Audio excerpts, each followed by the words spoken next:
Good evening, this is Prime TV News and I'm Vibhuda Vijay Bandara. Today is the 26th of November and here are the headlines.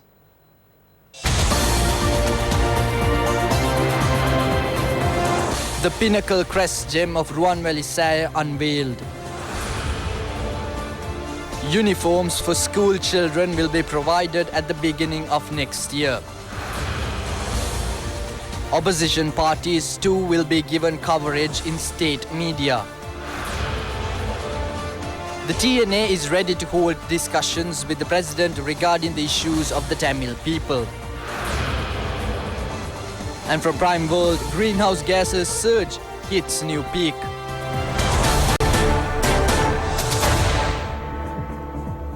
And now for full stories. A ceremony was held to unveil the new pinnacle crest gem of Ruan Valley Stupa in Anuradhapura this morning.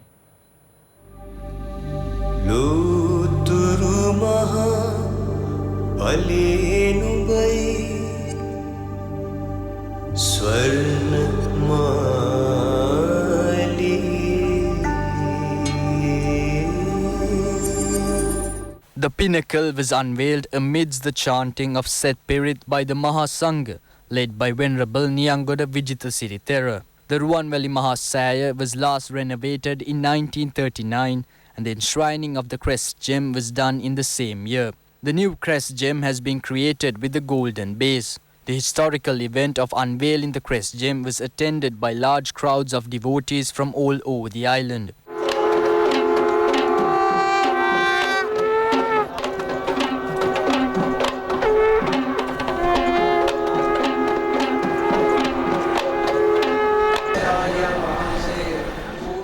Anunayaka of the Malwatu chapter, Venerable Niyangoda Vijitha Sirithera, Atamasthanaadhipati, Venerable Pallegama Sirinivasa Thera, and Chief Incumbent of the Ruan Valley Saya, Venerable Pallegama Hemaratana Thera, chanted Set Pirit. A rare rock called rock crystal has been used to make the beautiful carving of the crest gem. More than 28 kilograms of pure gold was used to create the base of the crest gem. Devotees were able to pay homage to the new crest gem at the Bandaranaike Memorial Hall in Colombo and at the Atkana Vihara in Kurunagala before the enshrinement.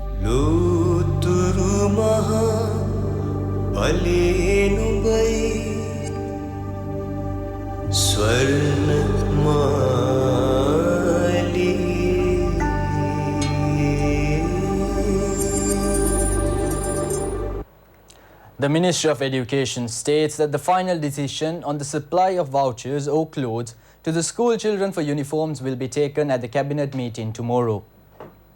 Minister Dallas Alha-Pirma stated that accordingly, steps will be taken to provide school uniforms at the beginning of next year. The 2019 school term is set to expire in 3 days, but uniforms for the year 2020 have not been given to school children. The previous government took measures to provide vouchers instead of uniforms. The Ministry of Education states that as complaints have been lodged with the Presidential Commission regarding the high cost of the voucher system, a decision has not yet been taken on the method of providing uniforms to school kids. Accordingly, the Cabinet of Ministers will meet tomorrow and make a final decision. Minister Bandula Gunawardena states that the government media will be empowered to cover activities of the opposition parties. This was stated by the minister assuming duties of the ministerial portfolio of Information and Communications Technology, Higher Education and Technology and Innovations. A large number of journalists and artists participated in the event. Former Minister of Mass Media Ruan Vijewardena, MP Gamini Lokuge also took part in this occasion.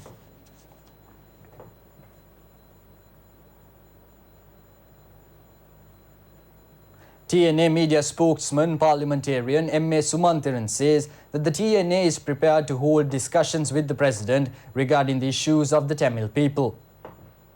Parliamentarian M.A. Sumantiran was speaking at a media briefing held in Jaffna. M.A. Sumantiran congratulated the newly elected President Gotabaya Rajapaksa. He highlighted that the President did not get the votes of the Tamils and was elected predominantly by the Sinhalese Buddhists. Sumantiran noted that the responsibility of minority issues is linked with the President. The MP said that the TNA is ready to hold internal discussions. Sumandiran said that the president has declared that he will serve to all ethnic groups without any discrimination. He noted that the president will address the issues of the minorities with understanding and equality. President Gotabaya Rajapaksa requested from the international media to paint an accurate picture of him. The president requested the foreign media outlets to discuss with him on incidents before propagating partial information.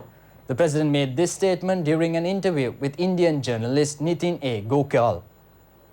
You are going to India on your first overseas visit next week, perhaps. What are your two or three main points you will talk to? I will reassure the Indian government that we will work with India, friendly country. We will not do anything which will harm the security interest. And I will request to help us investment in many fields and also help us in education and also the development of technology. Pattern of voting that happened in the elections, and you mentioned it very clearly that you would have liked the Tamils and the Muslims to have voted for you. But now that you have been elected, you are also a president of the entire country. How do you take forward the reconciliation process with the minorities? I believe the development is the answer. For the last so many years, the Tamil political leaders and also the Sinhalese political leaders were talking about things that practical, impossible to. So only to fool the people. But we should focus on what we can do first. Give them everybody a good opportunity to live as a Sri Lankan in this country. So that I will create that environment. Let the other political things go on. You can't only focus on that, neglect the well-being of the population. What is important is develop those areas, infrastructure development.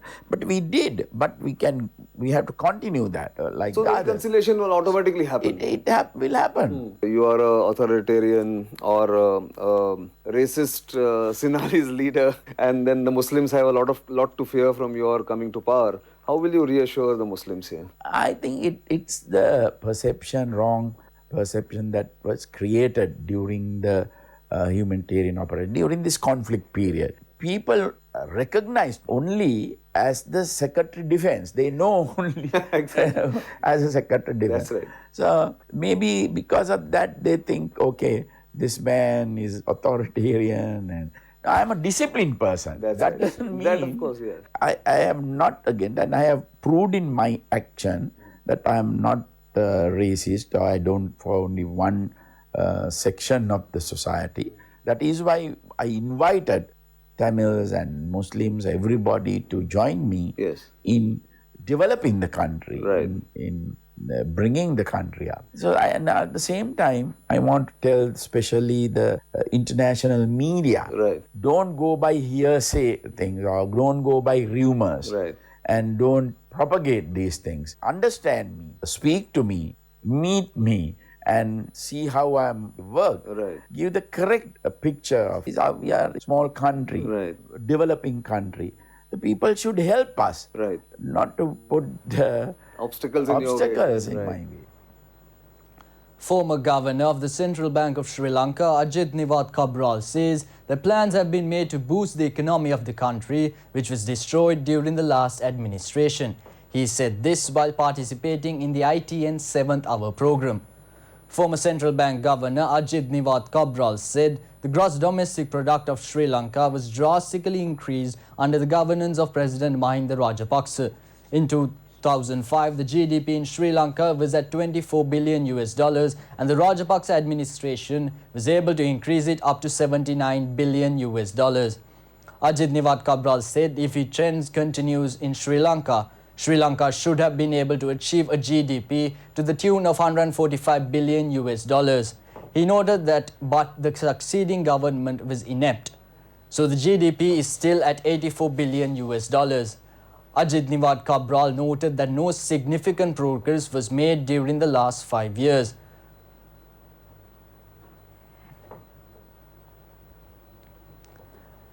UNP MP Malik Samar Wickrama says that he completely rejects Tissa Thanayaka's statements made on him and some UNP seniors.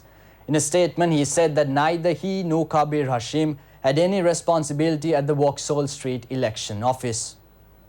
Tissa Attanayak, the head of the election campaign office of the New Democratic Front, said in a statement that it needs to be revisited whether the tasks entrusted to the UNP were properly carried out. The communique also stated that Malik Samaravikrama had been appointed as the operations manager of the main election steering committee. Tissa Attanayak had also noted that the finance committee that had been appointed to look into the matter of election financing was headed by Malik Samaravikrama.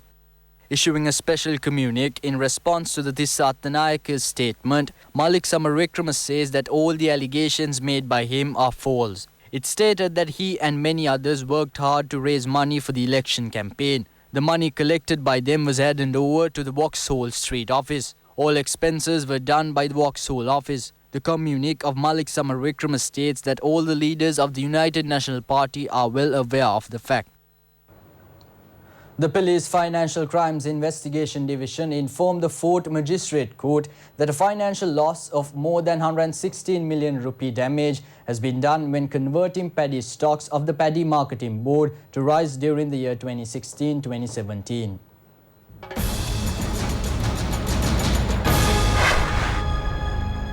The Financial Crimes Division informed the court that the investigations were commenced on a written tip received by the IGP. It was stated that the 100,000 metric tons of paddy had been issued to the mill owners during the period and nothing had been returned to the Satosa.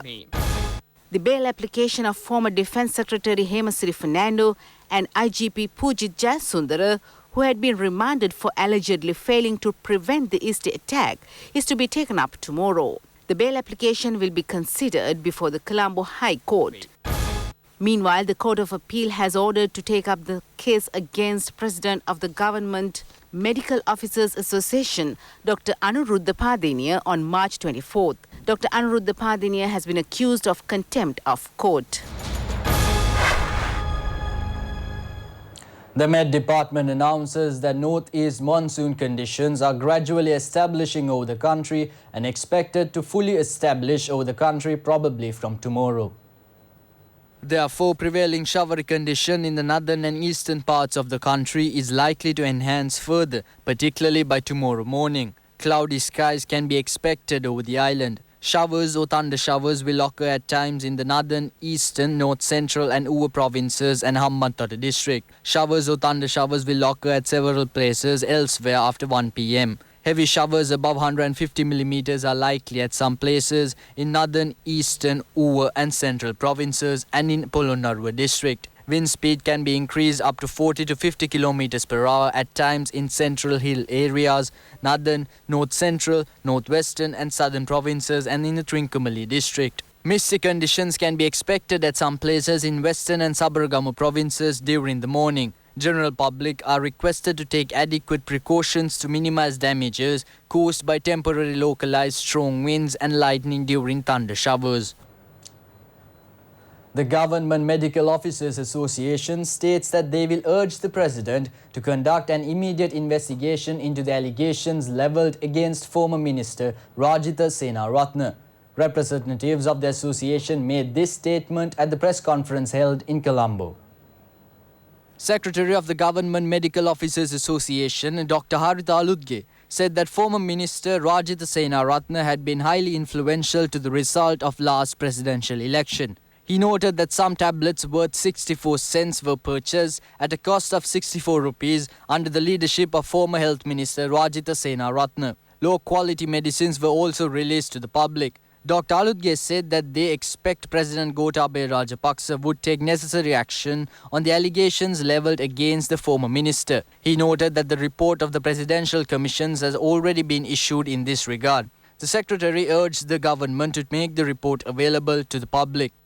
Assistant Secretary of the GMOA, Naveen D'Souza, said the new political journey should be begun by punishing wrongdoers. During the presidential campaign, Rajitha Senaratne made controversial allegations that the people were abducted in white vans and thrown to crocodiles. Dr. Naveen D'Souza urged Rajitha Senaratne to produce the people who made accusations before the law enforcing arms to implement justice. He asked the police and the FCID to conduct immediate investigations regarding the numerous complaints lodged by the GMOA against the former minister. Renowned politician, former Minister Lalit Attuladmudali's 83rd birth anniversary was marked today. පක්ෂ ජාති ආගම් කුල ભેදයෙන් තොරව සිලාවක් පරිත්‍යාග කරු මම ජීවිතයක් පරිත්‍යාග කරන්න ලෑස්ති කියලා මතක් කරමින් A commemoration ceremony was held in Colombo to mark the birth anniversary of the late minister Lalit Attuladmudali, who completed his law studies at Oxford, was elected as the president of the Oxford Union, being the first Asian to be appointed to that post. He graduated from the Harvard University in the United States as well. Lalit Attuladmudali, who later entered politics, became the UNP organizer for Agalavati electorate in 1973 and became the first UNP organizer of Ratmalana. In 1977, he won that seat and entered parliament. He has held several ministerial portfolios. One of the epochal tasks accomplished by the former minister was the launch of the Mahapala Higher Education Scholarship Fund. Lalit Attuladmudali died on April 23, 1993. He was shot dead during an election rally. Lalit Attuladmudali's birthday commemoration was held this morning near the Royal College, Colombo. Parliamentarian Ravi Karunanayake also participated in the event. UG Diduladitya of Sri Chandrananda Buddhist College was able to secure the first place of the International Water Pressured Rockets competition organized by the Japan Aerospace Exploration Agency and the Asia Pacific Regional Space Agency Forum. The competition was held in Kanagawa, Japan on the 23rd and 24th of this month. Senior research scientist Indika Madagoda, who is responsible on water pressure rockets in Sri Lanka, said that the Arthur C. Clarke Centre was crucial in guiding the participants in this endeavour.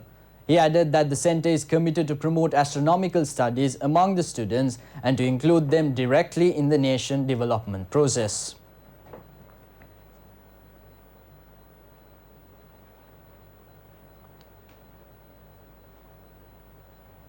Next up, biz news and the foreign exchange rates.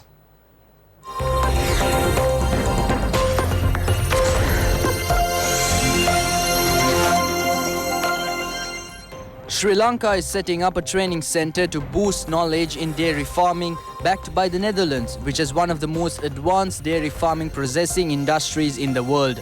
Sri Lanka Association of Animal Production, a group of private farms, the University of Peradeniya, backed by the Netherlands, have teamed up to set up the vocational training center in dairy production. The proposed dairy training center will offer a qualified work-based learning path featuring recognized practical, hands-on skills both locally and internationally, with short-term courses and full-time courses certified by a partner university of the initiative. The center will have a dairy farming complex with 125 to 150 cows, a processing plant, machine storage, bunker, silos and manure storage for a standard farming business.